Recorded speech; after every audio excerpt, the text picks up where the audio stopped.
চলছে শারদোৎসব দুর্গাপুজো। আর এই মুহূর্তে আমরা রয়েছি নদিয়া রাজ কৃষ্ণচন্দ্রর রাজবাড়িতে।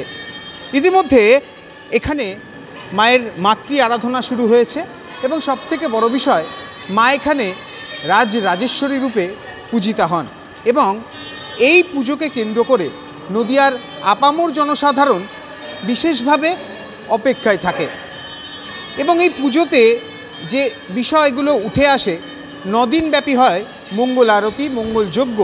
দশমীতে শত্রুর বিনাশ করা হয় কাল্পনিকভাবে, তার কারণ এখানে মাটির মূর্তি বানিয়ে শত্রু বিনাশ করা হয়, যাতে রাজপরিবার যে শত্রুরা থাকে তাদের বিনাশ হয়, নদিয়া জেলাবাসী যাতে যে সমস্ত শত্রু রয়েছে তাদের বিনাশ হয়, জেলাবাসী যেন সুস্থ সবলভাবে আনন্দে থাকতে পারে। শুধু তাই নয়, এই পুজোকে কেন্দ্র করে 8 থেকে 80 সকলেই রীতিমতো ভিড় করে রাজবাড়ির প্রাঙ্গণে। আমরা একটু দেখানোর চেষ্টা করব এখানে মাতৃমূর্তি এখানে এক চালাতে রয়েছে।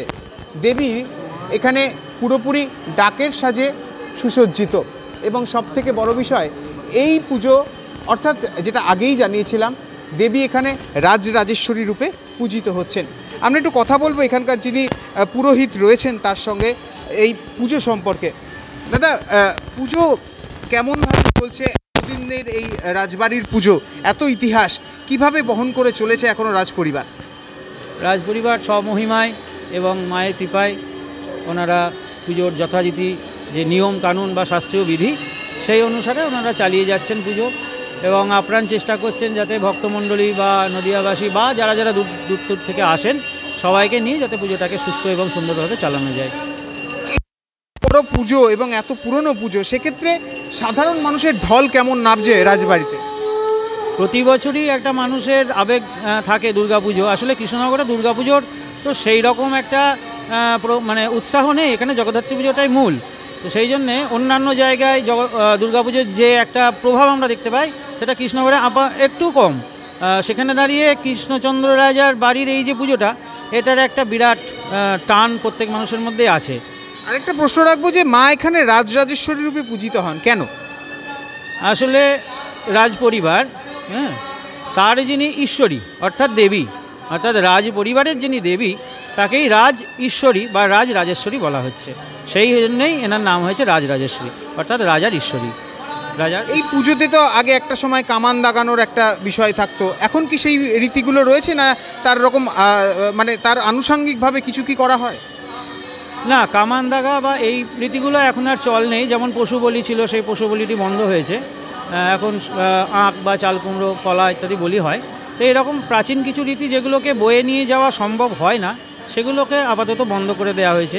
এর সঙ্গে শাস্ত্রীয় কোনো সম্পর্ক নেই, পারিবারিক রীতি ছিল, কাজে এগুলো বন্ধ করলে যে কোনো দোষ হয় বা ত্রুটি হয় তা কিন্তু নয়। পরিবারের পুজোর বৈষ্ণব না শাক্ত মতে করা হয়? এখানে পুরোপুরি শাক্ত মতেই, কারণ রাজা কৃষ্ণচন্দ্র বা তার যে পরিবার তারা সম্পূর্ণরূপে শক্তির উপাসক। মা কালী হচ্ছেন এনাদের ইষ্টদেবী, সেই জন্য শাক্ত মতেই সমস্ত পুজো অর্চনা হয়।